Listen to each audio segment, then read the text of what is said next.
സിനിമയിൽ നിന്ന് രാഷ്ട്രീയത്തിലേക്ക് വിജയ് വന്നപ്പോൾ പറഞ്ഞത് ഒരേ ഒരു വാക്കാണ്: മാറ്റം. തമിഴ്നാട് മക്കളുടെ നന്മയ്ക്കായി വലിയ വലിയ മാറ്റങ്ങൾ. പക്ഷെ ഇപ്പോൾ തമിഴ്നാട് സർക്കാരിന് കീഴിൽ നടക്കുന്ന ചില നിയമനങ്ങൾ കാണുമ്പോൾ ജനങ്ങൾക്ക് ഒരേ കൺഫ്യൂഷനാണ്. മാറ്റം വന്നത് ഭരണത്തിലാണോ അതോ ഭരണത്തിലേക്ക് സിനിമാക്കാരെ കാസ്റ്റ് ചെയ്യുന്നതിലോ? അറിയാലോ, വിജയ് വലിയ MGR ഫാനാണ്. തമിഴ്നാട്ടിൽ സിനിമയും രാഷ്ട്രീയവും തമ്മിലുള്ള DNA പ്രത്യേകിച്ച് എടുത്തു പറയേണ്ട കാര്യമേ ഇല്ല. അതുകൊണ്ടാണ് ആരാധകർ ഒരേ സ്വരത്തിൽ ദളപതി എന്ന് വിളിക്കുന്ന വിജയ് തന്റെ രാഷ്ട്രീയ പാർട്ടിയായ തമിഴക വെട്രി കഴകം പ്രഖ്യാപിച്ചതോടെ MGR, കരുണാനിധി, ജയലളിത, NTR എന്നിവരിലൂടെ വളർന്ന തെന്നിന്ത്യൻ സിനിമാ രാഷ്ട്രീയ ചരിത്രം വിജയിലേക്ക് എത്തിയത്. ഒരുപാട് പ്രതീക്ഷകളോടെ ജനങ്ങൾ ഭരണത്തിലെത്തിയ വിജയ് സർക്കാരിന് ഈയിടെയായി വിജയുടെ സിനിമയിലെ ഫ്രണ്ട്സിനോട് സ്വല്പം പാസം കൂടുതലാണ്. ഇപ്പൊ തന്നെ ബിഗിൽ, ഗോട്ട് എന്നീ വിജയ് ചിത്രങ്ങളുടെ നിർമ്മാതാവും AGS എന്റർടൈൻമെന്റ് CEOയുമായ അർച്ചന കൽപാത്തിയെ തമിഴ്നാട് HR&CE വകുപ്പിന് കീഴിലെ ക്ഷേത്ര ട്രസ്റ്റി നിയമന സമിതിയിലെ അംഗമായി നിയമിച്ചിരിക്കുകയാണ് വിജയ് സർക്കാർ. അതായത് പ്രതിവർഷം 10 ലക്ഷം രൂപയിലധികം വരുമാനമുള്ള ക്ഷേത്രങ്ങളിലെ നോൺ ഹെറിഡിറ്ററി ട്രസ്റ്റീസിനെ തെരഞ്ഞെടുക്കുന്ന സമിതിയിൽ ഇനി അർച്ചന കൽപാത്തിക്കും ഒരു നിർണായക പങ്കുണ്ടാവും. ഇത് കേട്ട് ഈ പൊസിഷനിലേക്കുള്ള അർച്ചനയുടെ യോഗ്യതയെ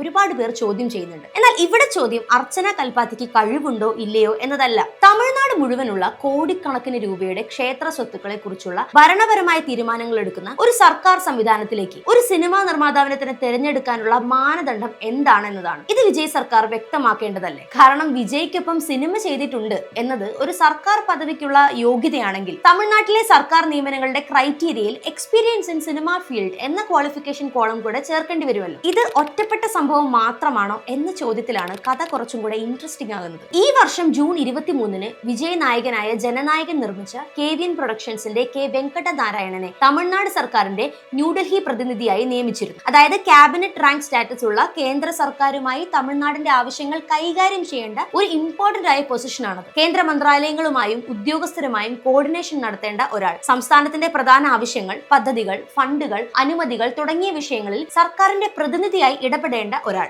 ഇത്തരം സ്ഥാനങ്ങൾ സാധാരണയായി മുൻ MPമാർക്കോ പരിചയസമ്പന്നരായ രാഷ്ട്രീയ പ്രവർത്തകർക്കോ അല്ലെങ്കിൽ ഭരണപക്ഷത്തുള്ളവർക്കോ നൽകുന്ന രീതിയാണ് നമ്മൾ കണ്ടിട്ടുള്ളത്. ഇതിനു മുൻപ് ഈ സ്ഥാനത്തിരുന്ന AKS വിജയൻ 3 തവണ MP ആയിരുന്ന മുൻ രാഷ്ട്രീയ നേതാവായിരുന്നു. ഒരു ഫോർമർ MPയുടെ സ്ഥാനത്ത് ഒരു സിനിമാ പ്രൊഡ്യൂസർ, അതും വിജയുടെ സിനിമാ പ്രൊഡ്യൂസർ. ഇതിന്റെ ജസ്റ്റിഫിക്കേഷൻ എന്താണ്? അതുപോലെ വിജയുടെ ദീർഘകാല മാനേജറായ ജഗദീഷ് പളനിസ്വാമിയാണ് നിലവിലെ തമിഴ്നാട് മുഖ്യമന്ത്രിയുടെ പ്രൈവറ്റ് സെക്രട്ടറി. ഈ വർഷം മെയ് 12-നാണ് ഈ നിയമനം നടന്നത്. സിനിമയിൽ ഒരു സൂപ്പർ സ്റ്റാറിന്റെ കാര്യങ്ങൾ മാനേജ് ചെയ്തിരുന്ന ഒരാൾ ഇപ്പോൾ മുഖ്യമന്ത്രിയുടെ രാഷ്ട്രീയ തീരുമാനങ്ങളിലേക്കും കോർഡിനേഷനിലേക്കും നേരിട്ട് പ്രവേശനമുള്ള സ്ഥാനത്താണുള്ളത്. ഒരു മുഖ്യമന്ത്രിയുടെ ഓഫീസിലേക്ക് ആളുകളെ തിരഞ്ഞെടുക്കുമ്പോൾ വിശ്വാസം മാത്രം മതിയോ അതോ അയാളുടെ ഭരണപരമായ പരിചയവും രാഷ്ട്രീയ ഉത്തരവാദിത്വവും ഈ വിഷയത്തിൽ പരിശോധിക്കപ്പെടേണ്ടതല്ലേ? ജഗദീഷ് തന്നെയാണ് തന്റെ സോഷ്യൽ മീഡിയ പോസ്റ്റിൽ 18 വർഷം മുൻപ് വിജയുടെ ഒരു ഫോട്ടോ എടുക്കാൻ വരിയിൽ നിന്നിരുന്ന ഒരു ആരാധകനായിരുന്നു താനെന്നും ഇന്ന് അതേ വിജയുടെ private secretary to the chief മിനിസ്റ്ററായി നിൽക്കുകയാണെന്നും കുറിച്ചിട്ടത്. അതായത് a fan to a manager to his political inner circle, ഇപ്പോൾ ചീഫ് മിനിസ്റ്റേഴ്സ് ഓഫീസ്. ഇതൊരു സിനിമയുടെ ക്യാരക്ടർ ആർക്ക് ആയിരുന്നെങ്കിൽ നമുക്ക് വാട്ട് എ ജേർണി എന്നൊക്കെ പറയായിരുന്നു. പക്ഷേ ഇത് സിനിമയല്ല.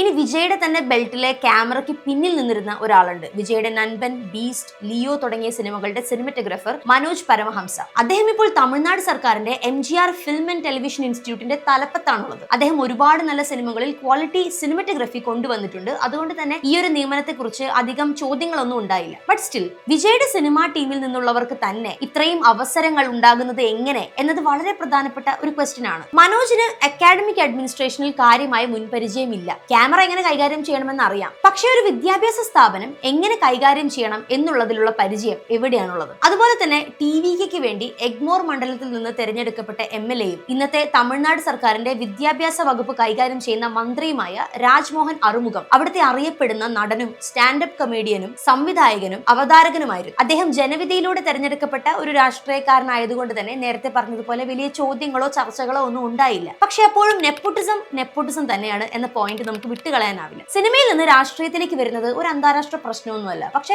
സിനിമയിലെ ബന്ധങ്ങൾ അധികാരത്തിലേക്ക് കൂടെ കടന്നു വരുന്നത് ഒരുപാട് പ്രശ്നങ്ങൾക്ക് വഴിവെക്കും. രാഷ്ട്രീയത്തിൽ ഫാമിലി പൊളിറ്റിക്സ് വിമർശിക്കുന്നത് പോലെ തന്നെ സിനിമ നെപ്പോട്ടിസവും വിമർശിക്കപ്പെടണം. കാരണം സർക്കാർ എന്നത് ഒരു ഫാൻ ക്ലബ് അല്ല, ജനങ്ങളുടെ റിസോഴ്സസ് ഉപയോഗിക്കുന്ന ഒരു സംവിധാനമാണ്. അതുകൊണ്ട് തന്നെ എന്താണ് സെലക്ഷൻ ക്രൈറ്റീരിയ, എന്താണ് എക്സ്പീരിയൻസ്, എന്താണ് എക്സ്പെർട്ടൈസ്, എന്തുകൊണ്ടാണ് ഈ വ്യക്തിയെ തന്നെ തെരഞ്ഞെടുത്തത് എന്ന കാര്യത്തിൽ വിജയ് സർക്കാർ വ്യക്തത വരുത്തിയേ മതിയാവൂ. വിജയ് സിനിമയിൽ നിന്ന് രാഷ്ട്രീയത്തിലേക്ക് വന്നത് തമിഴ്നാടിനെ സംബന്ധിച്ച് ഒരു പ്രശ്നമല്ലായിരിക്കാം. എന്നാൽ തമിഴ്നാട് സർക്കാർ പതിയെ ഒരു വിജയ് സിനിമാറ്റിക് യൂണിവേഴ്സ് ആയി മാറുന്നുണ്ടോ എന്നത് ആ സംസ്ഥാനത്തെ ബാധിക്കും, അവിടുത്തെ ജനങ്ങളെയും ബാധിക്കും. ഈ വിഷയത്തെക്കുറിച്ചുള്ള നിങ്ങളുടെ അഭിപ്രായങ്ങൾ കമന്റ് ബോക്സിൽ പറയാൻ മറക്കരുത്. അപ്പോൾ അടുത്ത വീഡിയോയിൽ കാണാം.